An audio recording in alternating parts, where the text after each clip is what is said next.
To rowdy சிங்காரம் சமையல். இன்னைக்கு நம்ம பண்ண போறது ஃப்ளஃபி ஆம்லேட். அதுக்கு தேவையான பொருட்கள் 4 முட்டை, பெப்பர், தேவையான அளவு உப்பு, அப்புறமா தேவையான அளவு எண்ணெய். இது நம்ம எப்படி பண்றோம்னு இன்னைக்கு பார்க்கலாம். இப்போ நம்ம 4 முட்டைய வெள்ளை கருவு மஞ்சள் கருவு தனியா பிரிச்சு எடுத்துக்கலாம். ஓகே, இப்போ நம்ம ரெண்டுத்தையும் பிரிச்சு எடுத்தாச்சு. இப்போ நம்ம வந்துட்டு வெள்ளை கருவில் உப்பும் போட்டுட்டு அதை பிளெண்ட் பண்ணிக்கலாம்.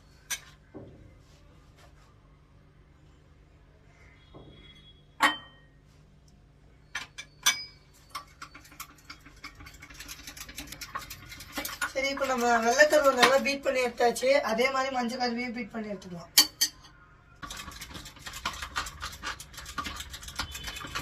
இப்போ நம்ம ரெண்டுத்தையும் பீட் பண்ணி எடுத்தாச்சு. அடுத்து அடுப்பு பற்ற வச்சு தோசை கல் வச்சுக்கலாம். கை பார்ப்போம்.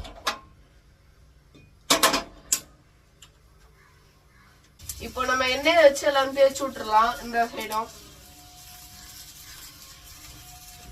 இப்போ மஞ்சள் கருவை நல்லா மிக்ஸ் பண்ணி வச்சு இப்போ நம்ம இது எல்லா பக்கமும் ஸ்ப்ரெட் பண்ணிக்கலாம்.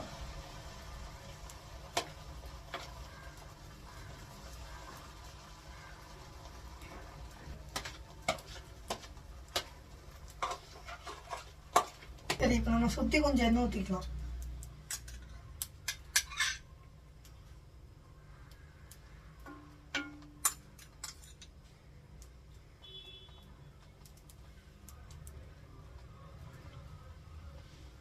சரி, இப்போ நம்ம மஞ்சள் கருவை திருப்பி போட்டுக்கலாம்.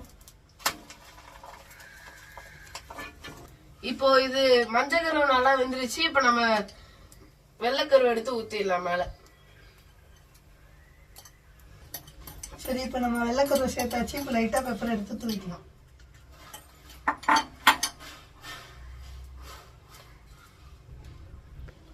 சரி, இப்போ நம்ம இதை மூடி 2 நிமிஷம் வேக விட்டுக்கலாம்.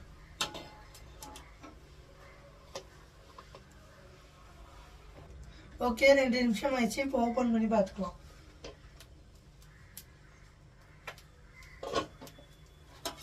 குக் ஆயிருச்சு. இப்போ நம்ம இதை தட்டுக்கு மாத்திக்கலாம்.